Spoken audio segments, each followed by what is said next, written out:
magluluto tayo ng super easy tuna sisig. So, itong mga ingredients: century tuna, depende sa inyo kung ilan, 2 onion, 3 cloves of garlic, and siling red and haba. So, meron tayo ditong mayonnaise na bukas, and salt and pepper to taste. So, yan. Siyempre, unang gagawin, hiwain nyo na lang lahat ng mga ingredients nyo, ng onion, garlic, and sili. So, yan. Medyo awkward pa ako mag-cut kasi first time ko mag-film habang magluluto. First time ko magluto habang nag-film. Ano daw? So, yan. Make sure na maliliit lang yung cut nyo ng onion and garlic.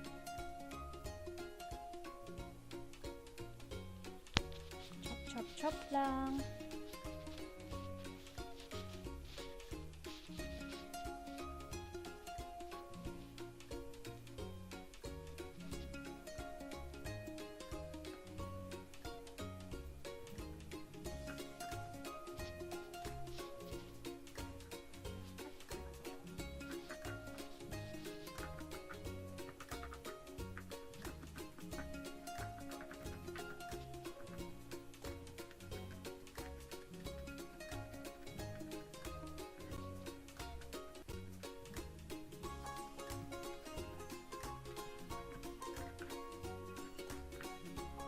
Yan. So, liitan nyo lang yung hiwa ng garlic para, syempre, kapag kinain nyo yung sisig, di masyadong matapang yung lasa. Yan. Also, make sure na nahugasan nyo yung mga sinachop-chop nyo dyan kasi hindi nyo naman alam kung saan nyo nilalapag. Ganon.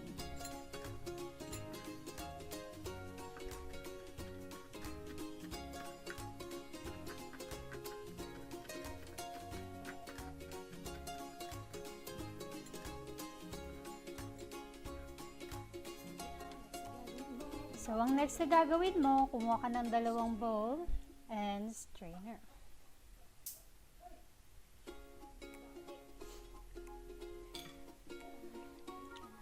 Siyempre, ang gagawin mo, isi-strain mo yung sabaw or oil ng century tuna kasi hindi mo kakailanganin yon. Kasi ang gagawin mo is i-flake up mo yung century tuna. So, i-fry mo lang siya sa pan mamaya hanggang sa maging flaky.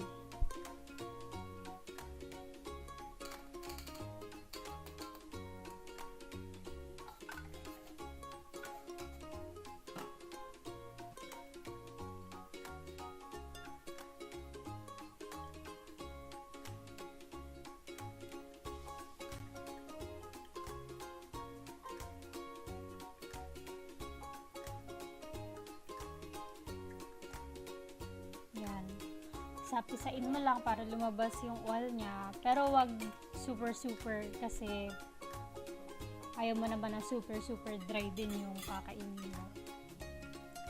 Yan. Lagay ka lang ng super konti para lang hindi masunog yung ibabaw ng pan. Then, lagay mo na yung tuna.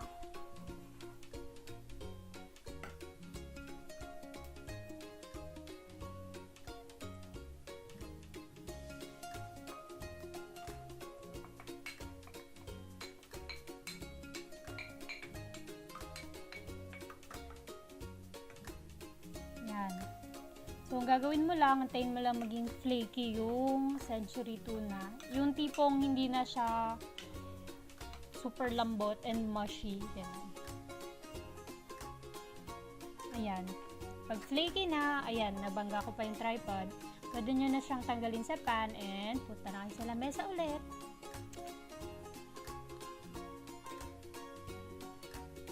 So, ilalagay yung mayonnaise.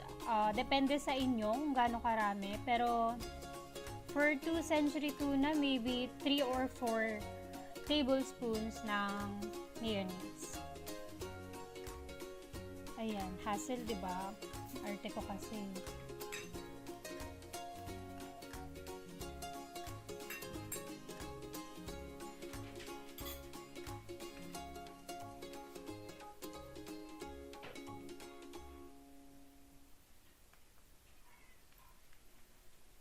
May pusa pa.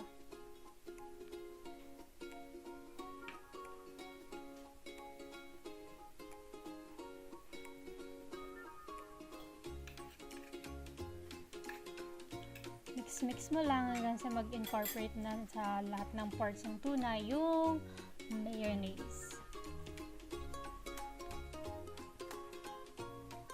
Siyempre, tatansyahin nyo kung gaano karami yung mayonnaise kasi mamaya masyadong super mushy na naman yung sisig.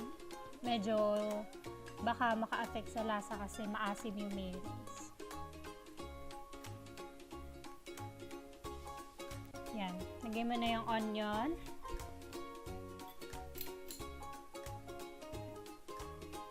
Lagay mo na rin yung garlic.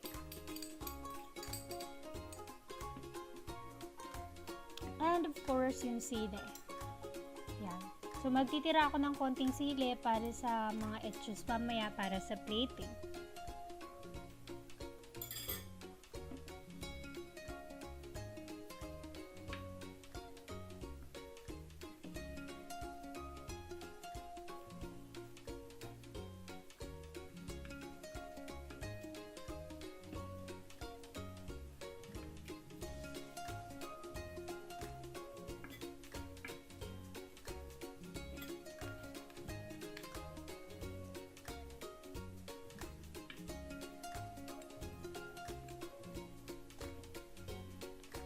Ayan, so after mo ma-mix lahat, lalagyan mo na yan ng salt and pepper. So, unahin ko yung pepper kasi yun yung una kong nakuha. Salt and pepper.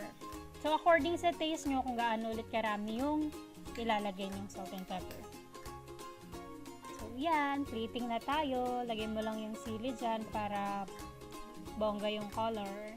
And tapos na! We're done. Thanks for watching.